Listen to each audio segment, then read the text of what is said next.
Hello students, today I am going to start a new chapter of class 11th History chapter 4, the Central Islamic Land part 5th. So we were in this part, the breakup of Khilafat and the rise of Santulat. It is in your NCERT book page number 86. तो इसमें है खिलाफत का कैसे ख़त्म हुई ये खिलाफत, ब्रेकअप हुई और कैसे राइज हुआ नया संतुलत का। तो जो अब्बासिद थे, जो हमने पढ़ा था कि राज्य 9वीं सेंचुरी में जो कमज़ोर हो गया था, Baghdad control over the distant provinces decline, क्योंकि दूर के प्रांतों पे बगदाद के नियंत्रण कम हो गया था। और इसका एक कारण यह भी था कि सेना और नौकरशाही ने अरब समर्थन और ईरान समर्थन गुटों को आपस में झगड़ा हो गया था।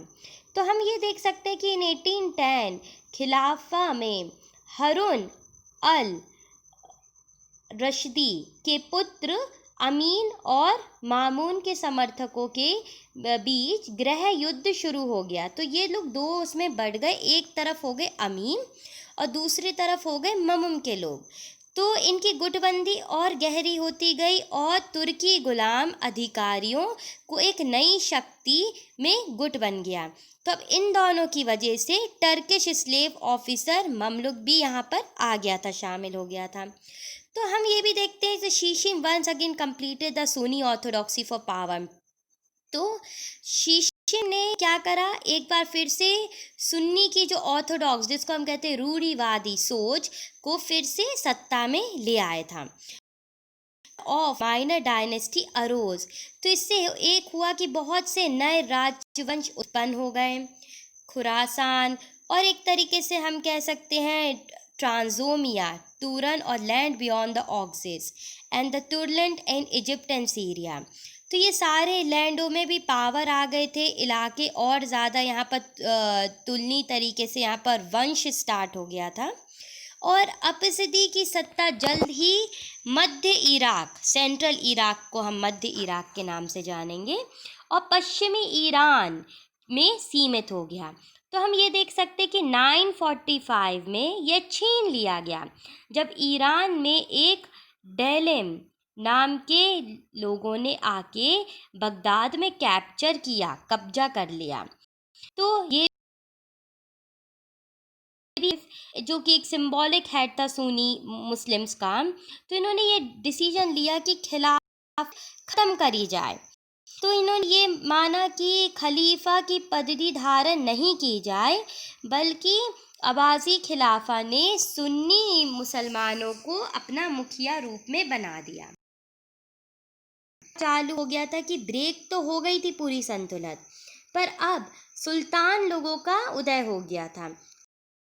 तो को समाप्त ना करने का फैसला बड़ा ही इम्पोर्टेंट रहा और एक बहुत बड़ा डिसीजन रहा ये इतिहास में, क्योंकि यहाँ पर हम देख सकते हैं कि एक नई शिया राजवंश जो फातिमा डॉटर थी प्रॉफिट की, तो ये इन्होंने भी एक अपना वंश स्टार्ट करा, इस्लामी जगत पर इन्हें शासन करा। तो ये पहली ऐसी लेडी रूलर थी फातिमा, जिन्होंने मुस्लिम होने के बाद सत्ता में वहाँ पर राज्य किया, शासन किया। तो फातिमा का संबंध सिया एक उप संप्रदाय इस्लामी ने था। तो उनका ये दावा था कि पैगंबर की बेटी है फातिमा, तो ये वंशज है, इसलिए वे इस्लाम की एकमात्र न्याय संगत शासक हैं, जो कि बिना कोई गलती करे या बिना कोई चीज़ गलत करे ये फैसला ले सकती हैं।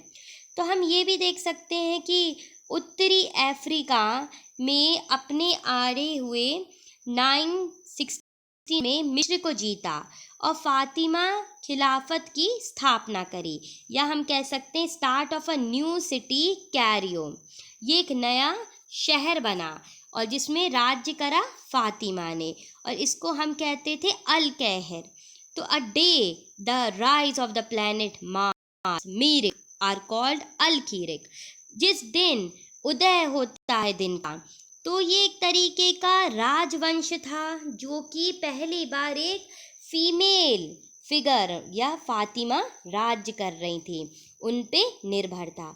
तो हम देखते हैं सन 1950 से 1900 के बीच में कि इस्लामी समाज किसी एकल राजनीति व्यवस्था अथवा किसी संस्कृति की एकल भाषा अरबी से न बल्कि सामान्य आर्थिक और सांस्कृतिक प्रतिरूपों से एकजुट बना रहा। तो ये राजनैतिक विभाजनों के बावजूद भी एकता कायम रही यहाँ पर, और राज्य और समाज को अलग करना देखा गया, और उस इस्लामी उच्च संस्कृति की भाषा के रूप में फारसी का एक तरीके से हम कह सकते हैं विकास किया गया। फारसी लैंग्वेज वॉज इम्प्लीमेंटेड। तो unity in the face of political division was maintain. तो इसमें एकता का निर्माण हुआ, बौद्धिक परंपराओं के बीच में संवाद हुआ, परिवक्ता भी आई, भूमिका हुई। तो हम देख सकते हैं कि विद्वान, कलाकार या व्यापारी, जो हम कहते हैं language of Islamic high culture and the maturity of dialogue between the intellectual tradition. इसका मतलब ये है कि दुनिया भर के भीतर मुक्त हुए, घूमते फिरते और आते जाते रहे विचार तथा तौर तरीके भी यहाँ पर संरक्षित रहे। तो इसमें कुछ हम कह सकते हैं गांव के स्तर पर एक नीचे पहुँच गए, और मुसलमानों की जनसंख्या जो उम्मयाद काल में बहुत ज़्यादा थी, अब्बासीदी काल में 10% कम हो गई थी और आगे जाके बहुत अधिक हो गई थी। फिर अन्य धर्मों से अलग प्रणालियों के रूप में इस्लाम की पहचान आदि का सुस्पष्ट हो गई थी। तो ये और बढ़ती चली गई, पहले ज़्यादा थी, फिर कम हुई, फिर बढ़ी। तो जब हम देखते हैं कि the beginning of 10th century, 10वीं शताब्दी में, 11वीं शताब्दी में अरबों का उदय हुआ, अरब कल्चर और ईरानी कल्चर। तो ये दोनों आता है और इनने एक समूह जोड़ लिया। तो अब क्या हो गया कि नोमैडिक ट्राइब, सेंट्रल एशियन स्टीपीज, तुर्किस्तान, यहाँ सारे वारियर से, तो अब अब्बासीद, समियद और बुरीद, ये तीनों लोगों का साम्राज्य यहाँ फैल चुका था। तो जब हम देखते हैं कि जब एडमिनिस्ट्रेशन धीरे धीरे इस्लाम ने अपना एक जो एडमिनिस्ट्रेशन था वो राइज किया, स्लेव बढ़े, ठीक है, कुशल सवार योद्धा आए, गुलाम और सैनिक के रूप में अब्बासी, समानी या हम कह सकते हैं बुवादी में शामिल हो गए, और अपना एक इनने वफादारी और सैनिक योग्यताओं के कारण टर्की या टर्किश एम्पायर को उच्च पदों पे इन्होंने अपने पद पाए। मतलब ये एक तरीके से राजाओं के चमचे थे, जो राजा को अपनी लॉयल्टी देते थे, मिलिट्री एबिलिटीज़ शो करते थे। और गाजीवादित सम्मति या हम कह सकते हैं मोहम्मद गजनवी की संगति में ये वंश चालू हो गया, और इस वंश को क्या कहते थे हम? Turkish empire. ये वही लोग हैं जिन्होंने आके इंडिया पे लूट मार मचाई थी, गाजी मोहम्मद गजनवी। आपको याद होगा कि भारतीयों में ये आए थे और यहाँ लूटा था, हिंदू राज्य ख़त्म करे थे।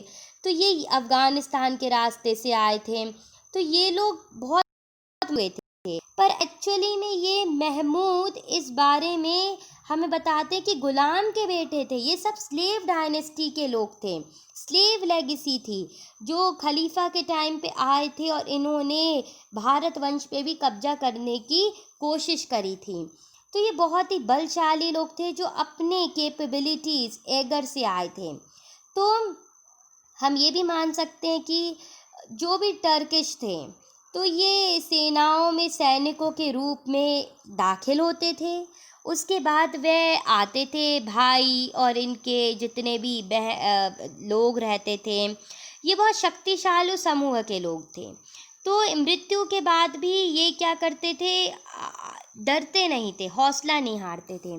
और जब हमने ये देखा कि मोहम्मद गजनवी 1037 में कि कैसे ये निशापुर में फर्स्ट कैपिटल बनाया इन्होंने, साजीपुर, attention to the west Persian Iraq, तो पहली राजधानी इन्होंने निशापुर बनाई। इसके बाद सल्जुकों में अपना ध्यान, परिश्रमी, और इराक में ये आगे बढ़ते गए। 1055 में बगदाद, फिर सुन्नी शासन में इन्होंने आगे कार्य करा, अपनी अथॉरिटी बढ़ाई, सुल्तान बने, सजदा ब्रदर्स को रूल करा अकॉर्डिंग ट्राइबल नोटेशंस में आए, बहुत सारे इन्होंने ट्राइबल एरियाज़ भी लूटे इस समय और शासन करा। और कहीं इनके भाई भतीजावाद होता था, कहीं किसी को बिठा देते थे कि आप शासन संभालो, कहीं किसी को। तो इस तरीके से इनका पूरा साम्राज्य बन चुका था।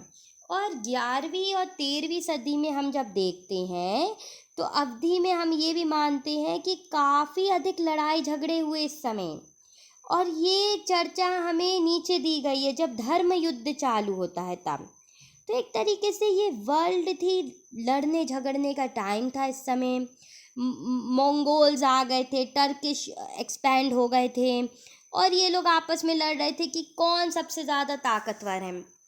तो ये मंगोल्स भी एक तरीके का थ्रेट था और एक तरीके से टर्की भी थे।